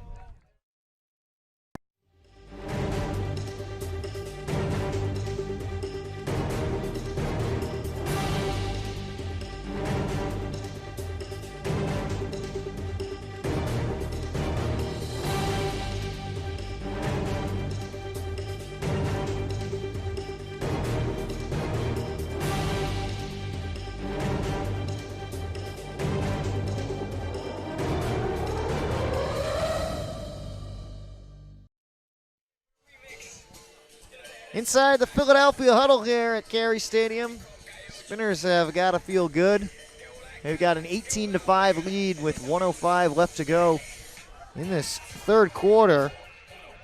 And they've only managed, Dusty, to score 4 times so far in this quarter, given the way they played the others. Yeah, and New York's only got 1 goal in this quarter so far. It's we saw a little replay of that deep block by the 2 by the 2 Philadelphia players. A great underblock by Cannon. A hand block. Caught his own hand block. Effort there from O'Connor to stick with it. Then unfortunately, got slightly distracted by the dizzy bat run here Yes. down in front of us. Entertainment still going on here at Carey Stadium. There's a pretty good crowd here on a Sunday afternoon. Yeah, in this one, the stands to go up to the same level that we're at, so we can't just look ahead of us. We've got to make sure that we get the full view of all the folks out here. That's right. We are in the elements here at Carey Stadium. Just a roof over our heads, but we are right here with all the fans. Oh, but now it's a beautiful day. Unlike the last time we were out here, I'm not trying to just put my hands in the sun to make sure I can feel them. I'm just enjoying Stay warm. it. We're getting there. As we're right here about to start the final week of April and turn the page in the calendar to May. And we should have some beautiful weather the rest of this season. Got New York starting about 15 yards from a cone here on their own end zone, coming out in a vertical stack. They're probably getting an isolated cut here from Hunziker to start. Bo Lee back out there. I haven't seen him in a little while. Starts it off. New York. It's a good mark there. Bosco gets knocked down, no call. Now there's a whistle and a stall. It seemed just on the verge of a little fast, considering some of the other ones that weren't called earlier today. But that's probably a stall. I just think that's just a sense of comparing the two. I got to readjust the clock here. So we're going back up to 43 seconds. Philadelphia setting up in a very clean vertical stack here. I'm going to bet that they go with the reset up the line to start here from number 93. Yeah, Bryant will start it, and that's Wickens, 93. No, went Bryant isolation. just put it in. Went straight to Greg Martin on the isolation from the back of the stack. No help defense to get back over there. Precision pass eliminated the defense from the play. Well, if it's there, you take it, right? Yeah, and what he did is he had enough space to get out there and isolate his cutter defender in enough of an area that the thrower just had to choose where to put it, put enough arc on it, put enough bank on it to make sure that the defense can't catch up while it's in the air. Verify your short field goal. Scoring short field goals makes the rest of this sport so easy. Greg Martin has been quite the surprise here for the Spinners in the early part of the season as he gets a goal here. That is his first of the day. He's got 7 on the year, along with 3 assists and 5 blocks entering the day. Philadelphia looking to have the Rookie of the Year award for the 3rd season in a row. Keep churning out good new young talent. Matt Esser in 2014, Billy Sickles in 2015. Of course, we couldn't have a Rookie of the Year in 2013 as everybody was a rookie. I know Sean Watt from New York is making an early season case for that Rookie of the Year award as well. New York's got 33 seconds to score here. Wilson puts it up right away. Brownlee, this will carry into the end zone. Oh, and he tried to pancake the disc, and it bobbles in between his hands, and he ends up with a drop. Now Philadelphia's got 16 seconds to try to get down the field here. Again, the key for them is to avoid a short field turnover and giving it right back to New York. Get around the mark. Just try to get it out of the end zone at the very least. Well, they can just stand with it now, which is their right choice. They're going to put up a hammer anyway. Fall into palm of New York. They knock it down, and that's the way the third comes to a close. Interesting to throw that hammer. If you're worried about your completion percentage, you want to keep that up. You don't want to take that extra throw because you're not going to get a shot at a goal. It's just going to be a completion or an incompletion. I don't know. How are you going to negotiate your next contract if you don't get your completion percentage up? Everyone's a free agent at the end of the season. So that's the way the third comes to a close. Philadelphia gets a couple more. 19-5 is the score. Spinners all over the Rumble.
Innova is proud to support Major League Ultimate and its incredible athletes. As the official disc of the MLU, the Innova Pulsar has quickly become the disc of choice at Ultimate's highest level. Visit InnovaDiscs.com to find a dealer near you. Skippy, the official peanut butter of the MLU, made with the funnest peanuts ever. Skippy Yippee! The Spinners are saying yippee today, Dusty. They're going to be 4-0. Yeah, I got to tell you, it's really fun to make those 50-50 plays. To come down with a disc that your opponent thinks that they have a shot at, or to come down with a disc that has bounced off of a player or has been redirected in some way. Those are those moments where you can feel it welling up. You're like, oh, I'm going to go make this play. I'm going to go make this play. And then you get it. It's a moment of exaltation. So, yeah, of course they're feeling a little bit of the Skippy Yippee today. Going out and making those plays, it just gets you in a wonderful mood to make those plays, to see those plays being made. Well, they should feel good, too, and most likely improving to 4-0 this season. The only other team in the league at 4-0 is the Portland Stags, who defeated the San Francisco Dogfish last night. Seattle, the Rainmakers, putting the Nighthawks to 0-4 last night. And as we talked about here, the Rumble defeating the Current last night. And Boston, the only team on the bye week this weekend, will be in Boston next week as the Current have their first road game traveling up to Boston. Never exactly the most fun trip. It's a long bus ride from D.C. to Boston. Well, yeah, you have to go through all those other cities on the way up, like, say, Philadelphia and New York. Just thinking about the games that you had against them on the way up. It'll be my first trip up to Boston this season as well. I'm always excited to go up there. I like the environment that they have. I actually like the stadium. It's a home opener, too. I've grown on it a little bit, even though they have the windmill in the background and the basketball court that you can see from the stadium. Home opener for the Whitecaps at Windmill Stadium again this year for the third excited to see who they can get out. Yeah, it seems like it's late. I think they're the only team who hasn't played at home yet. Yeah. So it should be a good crowd there. Of course, the big feature this season, and one of the teams that'll be taking part of it is right here today, is the interconference games or interleague games, however you want to refer to them as. Boston will host Portland on May 21st, and on May 14th, these very same New York Rumble you're watching today will get to head out to the Bay Area in San Francisco to take on the Dogfish. That should be exciting. San Francisco is going to be the surprise team of the season. That's my prediction. I think it's a good pick. I think it's a good choice on your part to look at their roster and look at what they were putting together last year and be excited about what they can do this season. Well, we'll see what the Rumble can do in the remaining now 9:37 left in the game. And right now moving backwards towards their own end. Finally swing it out to Meeser. Meeser back to Patton. New York just swinging the disc here. And that is caught. Was caught below the knees, but New York digs it out. Now finally getting to some open space in the field, and they let this one loose for Zoo, and coming from behind defensively for the Spinners was number 29, Arcata. Again, he's been phenomenal today. Yeah, I think that's an accurate call. Made a good play and a good attempt on the disc. Too much contact down below the disc, though. So it was a good read from him, but just too much contact. So New York gets the disc back. Yeah, and to be fair, he was trying to make an almost impossible play there. Come lay out over the top of a player. You'd have to be able to fly. Bosco using the elbow there to get his mark off of him. Now he's got it back, still just shy of the end zone, and there they go. They put it in. First time New York has gotten the disc to start a quarter today, and they've been able to score, as the goal is taken in by Sean Mott. Yeah, did a good job of presenting a valid target there for Bosco, who was just looking for a simple, easy goal, or was going to go back to his reset options pretty early. Mott realized the scenario, used where his positioning was in relationship to the mark and to the thrower to make a nice, easy inside throw for Bosco for the goal. So that makes it 19-6. 8:27 is a minute and a half, basically, was killed off during that last point. We were just talking about this. We think that the fewest points scored is actually 6 by New York against the Boston Whitecaps. 2014. I think it was 23-6. So we're looking at it now, and New York's got 8 minutes and 27 seconds to make sure that they do better than that. They've had two quarters today where they've only scored once, the first and the third. So scored 3 in the second. And here we saw Maeda earlier on in their offense here off of the pull play. He started close to the disc as opposed to being a downfield cutter. It's always good to change up what the defense is looking at, even if you're having success. Glazer will send it up to Maeda, to Sickles in space, and now looking for Pana streaking down the field, and he's going to get this one easily. Michael Pana into the end zone, piling it on here for the Spinners from Sickles. It's another situation where the cut that Pana, or the score that Pana eventually got there, he had been making an open cut for a good 30 or 40 yards with his guy neither gaining nor losing ground on him. You should see him right here. That's a 5-yard or 4-yard cushion for 3 or 4 consecutive passes. Yeah, he and all just kept chugging along there. And what that takes is trusting your teammates to be able to work it up that sideline and trusting your speed that you can maintain your advantage over your defender and he's not going to close in on you. The throw from Sickles there is actually a little more difficult than it looks. It's an outside-in flick going upwind a little bit. You need to make sure it sits and doesn't dive back towards the player too much, and you need to make sure it has enough outside in that the edge doesn't get caught and blown off the far side of the field from us. So excellent play there from the Spinners to work up that far sideline. Matt Michelson with the pull for Philadelphia. This one falling quickly. Very poorly passed. fielded. He touched it. He's going to be all the way in the end zone there. I believe that's O'Connor.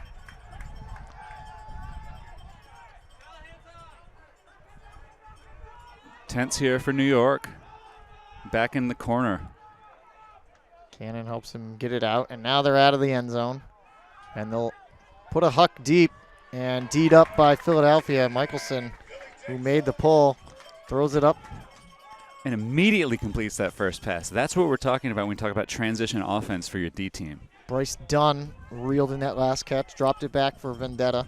We're talking a lot of names today that you haven't heard over because they're new players for Philadelphia, and there's a hit from behind. There'll be a foul. It's a tough situation when you're trying to set the mark from behind the player. You don't necessarily know which way he's going to pivot. Looked like a totally accidental bump there, but still a really significant amount of contact at a very inopportune moment. That's Dunn again. We'll start off with the disc, and good cut. Looks like we're going to have a delay More of game here. contact. Going to move back 10 yards because he threw the disc before it was actually whistled into play. Led into it a little bit by his receiver, who was very, very open on that up line cut. That was Gabe Colton. He's trying to do it again. Now he comes back for a dump. And right back to Dunn. Good switch there from the mark and the downfield defender from New York.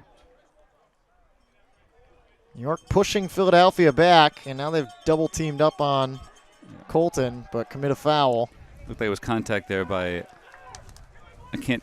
I couldn't tell which of the two players was making the contact there, if it was on the step back or on the initial fake up line. And that's caught for a goal. It's a really dangerous bid there at the end, just as that pass was being caught. Didn't really have an opportunity to make a play on that disc, so I'm not sure what Misthos was doing there as he made the bid. That's Dunn who gets the score. Yeah, there's just an unnecessary play Way there. I know behind that him. he's trying to make the play and they're down and they're trying to get back into the game, but you have to maintain composure and make sure that you don't put yourself or other players at risk. Another break for Philadelphia. Makes it 21-6 with 6:18 left to go.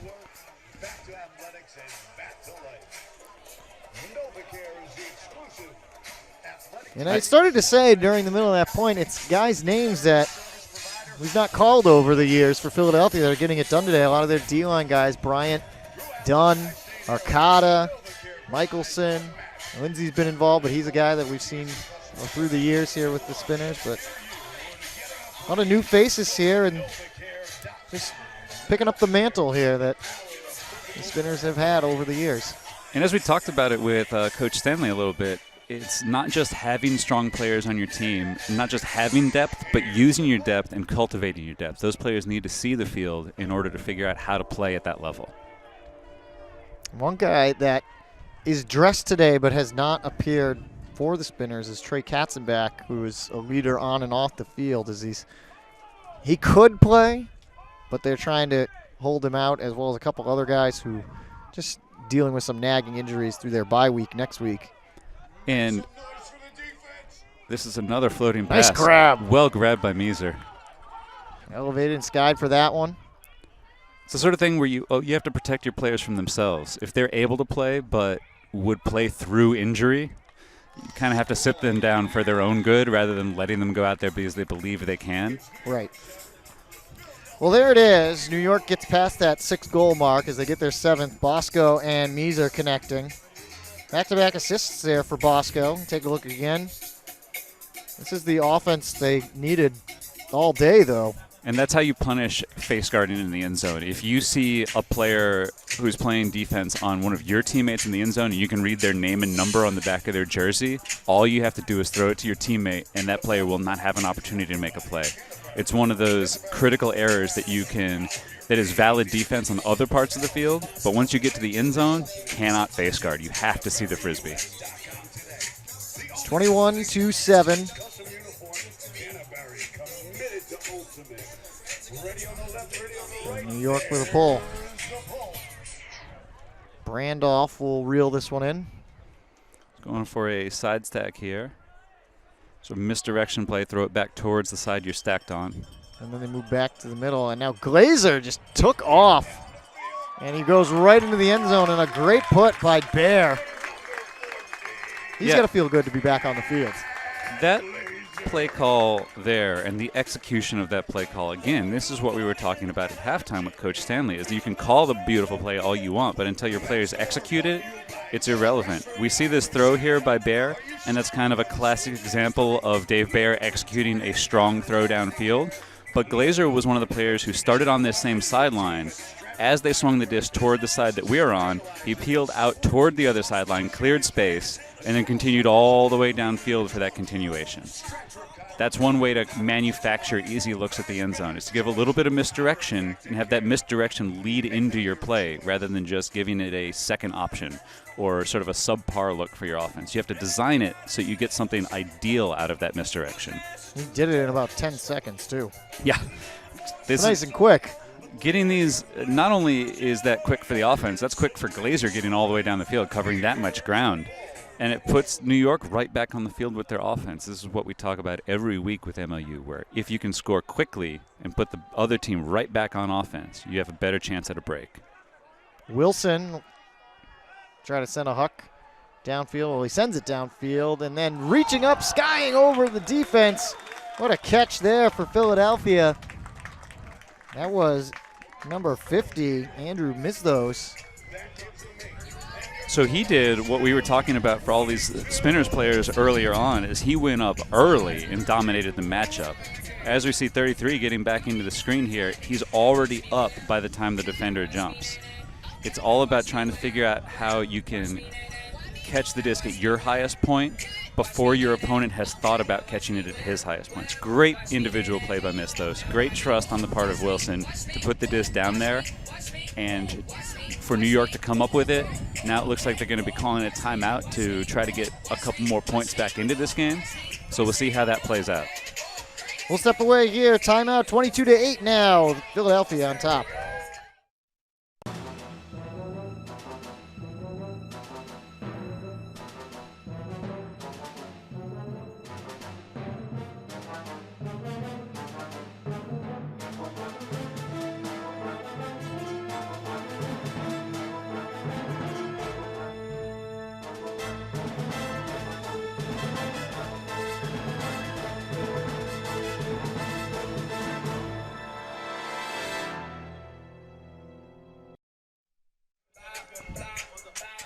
Philadelphia inside their huddle right there as they have a 22-8 lead and looking for more.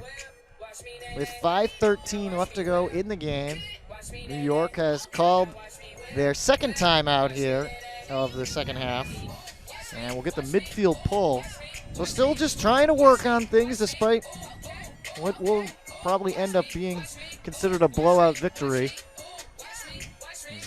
Really, New York did not start this game off very well. Got down 5-0 and just never was able to really recover. So Philadelphia went on a 5-point run to start. Then they later went on another 5-point run at the end of the first quarter into the second quarter. And they've gone on a 3-point run, another 3-point run, a couple 2-point runs. It's a scenario where New York hasn't figured out how to stop Philadelphia once they get one break. They're in a scenario where the breaks come in bunches like bananas.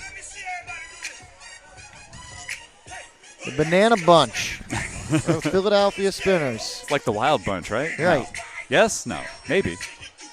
They're a bunch of some sort. Bunch of good ultimate players. Yeah, they're showing it. At the very, very basic level. There's something about this Philadelphia team this season. When they're playing well, they display that confidence very overtly and very confidently, just overall, throughout their team. So one player makes a play and everybody gets ready to make a play. Be curious to see when they match up with Boston again, how they respond, or how Boston responds losing down here, who did not have their full complement of players. While they had the core of the team, that'll be the key matchup to watch here in the East. Long passing. Look at, there goes Glazer again. Except that foot from Sickles is a little bit out of bounds. Just a bit outside, I like to say. So yeah, he just kind of missed the field. It happens. One of the things that Philadelphia did there really well was after they got pushed back into the end zone by the pull, they isolated Sickles and Glazer on that far side of the field, and after they pulled all the defenders in, threw over the top of the defense. Brownlee catches that one. Mott. Zoo looked like he was turning to wind up a big backhand. Wilson who had been doing that all day, doesn't go for that one. There's Doyle. New York, pretty effective here so far, moving the disc. Mott will swing it back again. Meeser. A little bit of a messy offense here right now for New York. And a whistle downfield is a pick. They're looking like it should be a vertical stack, but while they're not quite in a strict vertical stack, they're not taking advantage of the spaces that they're creating by being in sort of a hybrid vertical horizontal stack. And that one bobbled by Wilson. It's a tough way for that to get up away from the body and have a little bit of hop on it. And here we see Philadelphia is attacking right away after this turn. There's no rest for New York's team. Panna has it, gets it up to Sickles. Sickles, a lot of space, no mark on him. Back to Panna. Looks to put it in, and this time Glazer will get it. Just took him a little bit longer this time to get it to Glazer. Yeah, you just keep making open cuts to the end zone, waiting for one of your teammates to find you. And eventually, we see another little face guard there, and then we see Panna find Glazer for yet another goal. The way that he keeps moving on the field and readjusting what his defenders have to deal with, that'd be tough even if he wasn't as fast as he is, but he's also incredibly fast, changes direction very easily, keeps his defender's head moving, losing track of the disc, and then trying to figure out where to prevent the goal that is certainly going to come soon to Glazer. Well, he's got 4 on the day now. Said he had 6 in the first matchup, and he's just taken over the. Well, I said that earlier. He took over the leading scorer here from Philadelphia. It was Himalaya Maeda coming into the weekend, and now Glazer has assumed the top spot and is one of the league leaders in points and goals scored. And he did that last year, too. Started off the season on fire, scoring a lot. Got a little more quiet as the year went on, but definitely a guy who can rack up points. Yeah, when he finds a team that is having difficulty covering him, they don't seem to have a solution. But there are other Philadelphia players who are more than competent at scoring goals. However, they're also just getting blocks in the reset area here. Jack Casey. Again, they've already got Martin in the end zone for their first look. Whether they choose to take that or not, that puts pressure on the defense. Now they'll take it, and Martin, between 2 defenders, gets another score.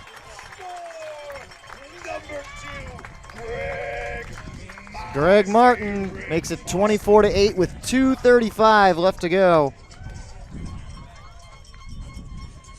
Philadelphia has just executed perfectly today. The 2 help defenders there for New York were trying to close down to the area, but the pass was put in such a way that Martin was the only one who was going to get there. It's total success today for Philadelphia. They're going to be up at 4-0 right now. New York looks like they don't belong on the same field with them in this game today, and that's the feel that we've had generally from the opponents of Philadelphia, is that they are outclassed. That is what tells me that Philadelphia is the class of the East this season in the MLU. They will take a bye next week. Instead, DC will be up in Boston for that matchup. Yeah, I'll be lucky enough to call 2 DC games next week, and neither one of them in DC. And then on your way home. Yeah, exactly. We'll stop in New York. Well, New Jersey again. I miss New Jersey just like I miss New York. That's okay by me. Kind of the New Jersey Rumble this year.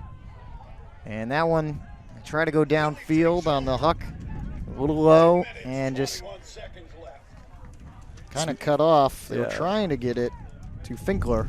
Small area to throw in there with a defender closing pretty quickly there in Esser.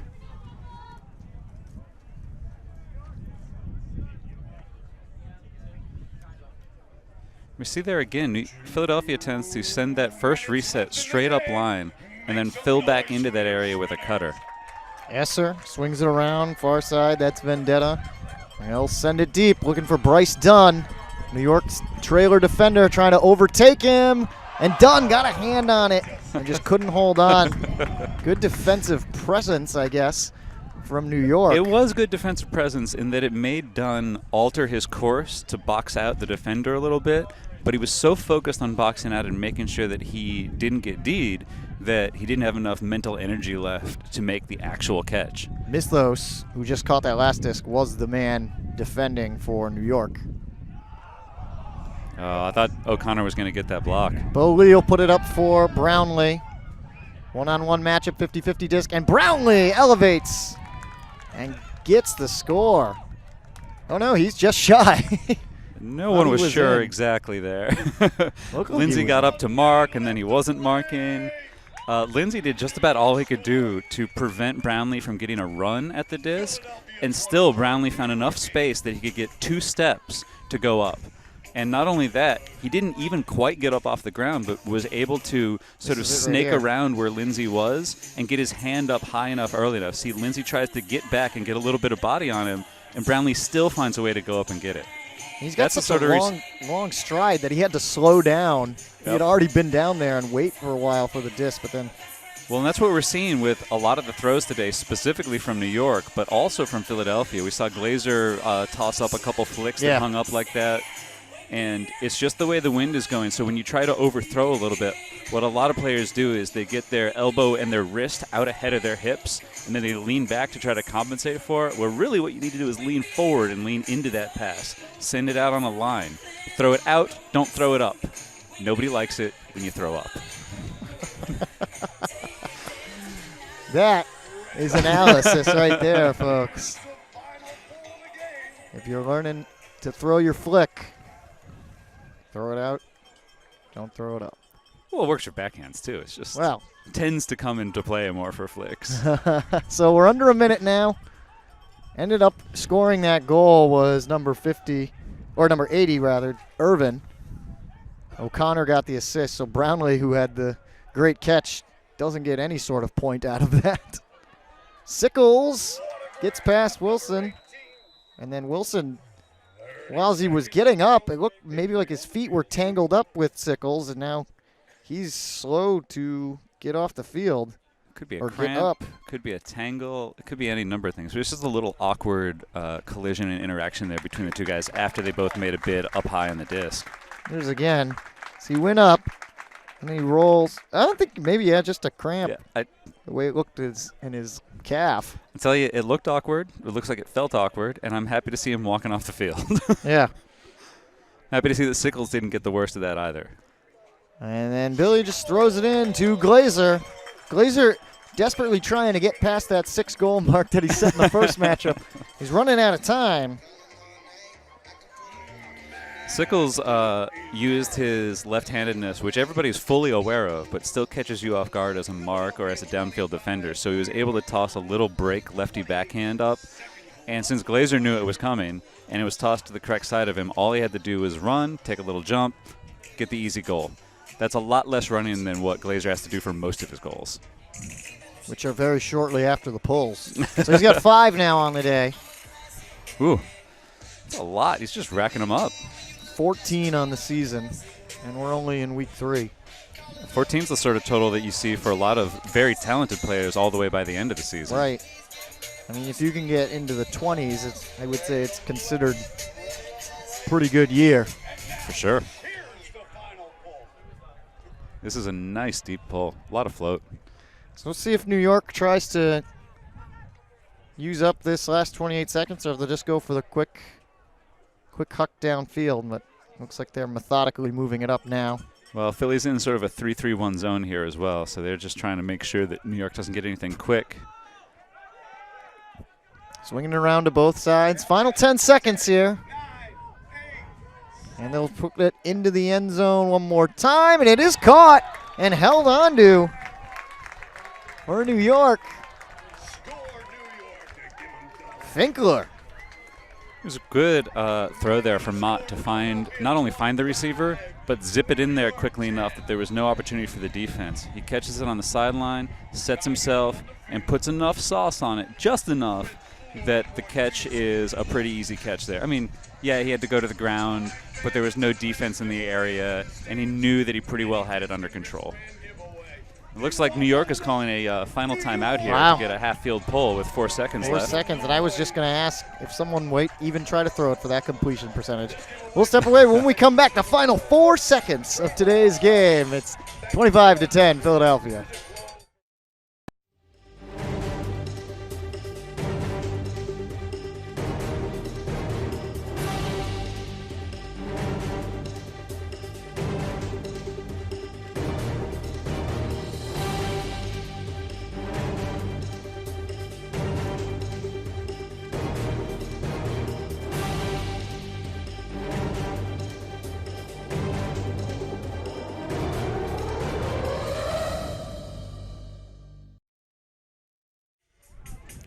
So New York using every second possible here to just continue to improve and work things out in the live game situation. So they had a timeout left. They take it, and they're going to do one more midfield pull and see if Philadelphia even does anything after they field it. All they really have to do is touch it.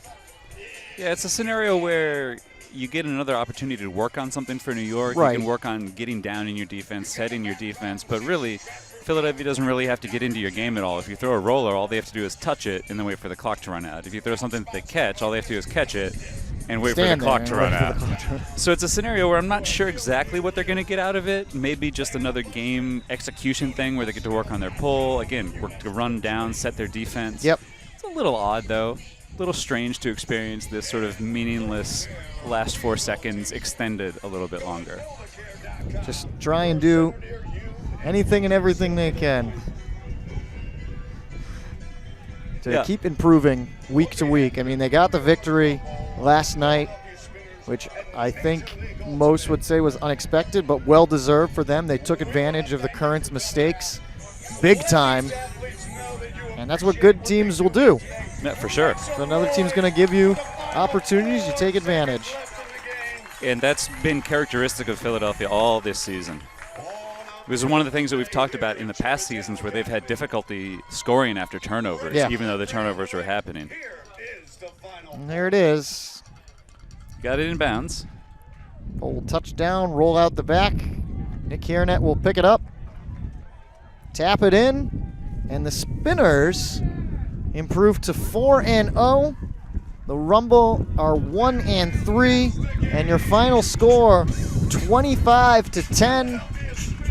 Philadelphia Spinners, the victors over the New York Rumble as they remain perfect on the year. We're going to step away one last time and hopefully talk to our player of the game, Matt Glazer, when we get back here. 25-10, your final score.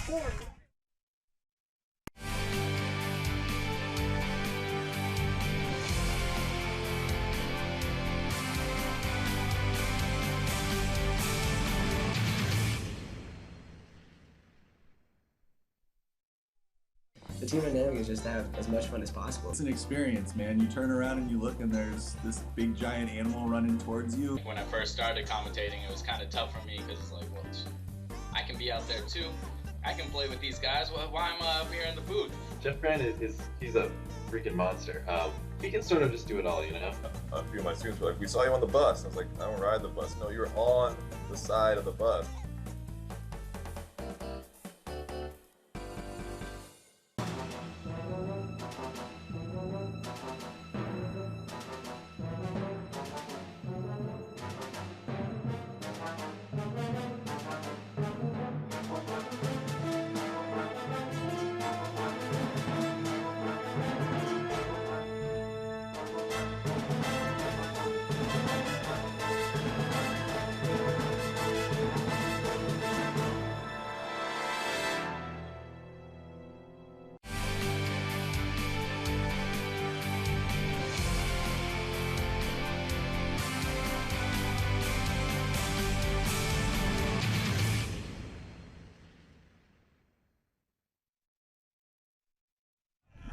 The 4-0 Spinners, now the 4-0 Spinners, 25-10 victors over the New York Rumble, and our player of the game, Matt Glazer, standing down field side. Congratulations, Matt, on the win today. Thanks, appreciate it. The conditions gave us a little trouble, but we pushed through. This team's been all about it this year so far. So what helped you push through those conditions? Our defense is making big plays all day. You know, it fires everyone up when everyone gets in the mix. I can't think of someone who didn't have a big play today. So from top to bottom of the roster, everyone was just giving 100% effort. Yeah, and for sure. We were talking about that during the game. It seemed like every single 50-50 disc, it was all Spinners all day. Is that something you guys focus on specifically, or is that just the way you guys play naturally? It's not. We got a lot of younger guys. You know, there's a good and a bad about roster turnover. Bad as you lose some veterans, but good is you get a lot of young guys who are super athletic and come in and make plays. And that's what it's been about this year. We don't specifically drill 50-50 plays. We just say go out there, be the athlete that you are, and make a play. With all of those new players and sort of the changes that have happened for your team generally, what's different in 2016 than the previous years that you've been with the Spinners? You know, we changed the offense a bit. It's given a lot more space downfield for cutters to play in space. Yeah. So it's just another tool in our tool belt. We can always fall back on things we know, but it's nice to have different looks that we can throw at defenses. And on the defensive side, we've just gotten better all around in terms of making Ds that you were talking about, and in terms of converting. We're converting a lot of breaks, which is really making it easier for the offense to go out there and do their job when they get in the field. And we've seen you get involved a lot downfield. Sometimes you're open by about 5-7 yards, even 10 yards at different points. But in other situations, your teammates are throwing discs into places where we can't exactly tell what that is. What's helped you develop that trust with the throwers on your team? You know, this group of guys have been playing together for a couple of years now, and I just think we just know what each other's going to do. We know what each other's strengths are. We know what each other's weaknesses are, and we pick each other up. Where someone's weak, someone brings in their strength, and vice versa. So it's been great to get a lot of chemistry over a couple of years, and it's really paying off in spades right now. And I'll tell you, when your offense is clicking and you guys are running and hitting on all cylinders, it's a joy to watch you guys on offense. So I'm happy that you've been developing that sort of chemistry. I got to say, you're sitting at 14 goals right now, just halfway to the 28 you had last season. Mm-hmm. What should we expect from you coming out of this bye week next week? I mean, listen, when someone's on deck to make a play, we just hope that people make plays. If it's me, great. If it's one of my teammates, even better. I don't have to do the work. So we're just going to go out there and continue to make plays. Offense is going to keep on getting better. We had some hiccups today that we're not too proud of. But, yeah, whoever's up is going to make a play. That's excellent. Thank you for your time. Congratulations on your 4-0 start. Congratulations on your personal good start to the season. Even though it's not about you, you got a whole team. We appreciate your time. Thanks. Thanks, guys. Appreciate it. All right, good stuff from Matt. As his Philadelphia Spinners improve, like you said, Dusty, 4-0. Only 2 teams in the league 4-0. We'll step away and one more time wrap this up when we come back.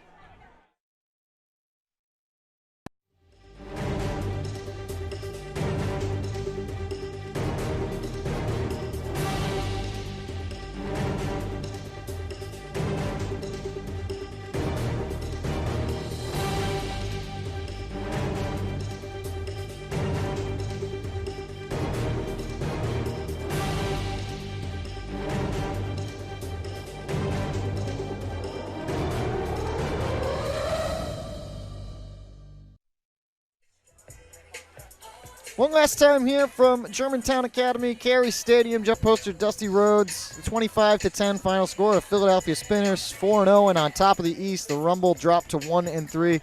And the Rumble just didn't execute on the simple things early. Philadelphia took advantage. Everybody really seemed to play well on that side of the disc, and Philly's got another win on their book.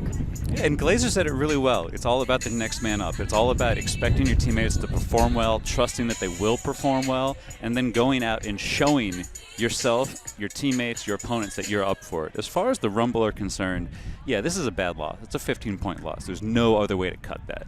But it's also the loss on a second day of a back-to-back. And they got the win on the first end.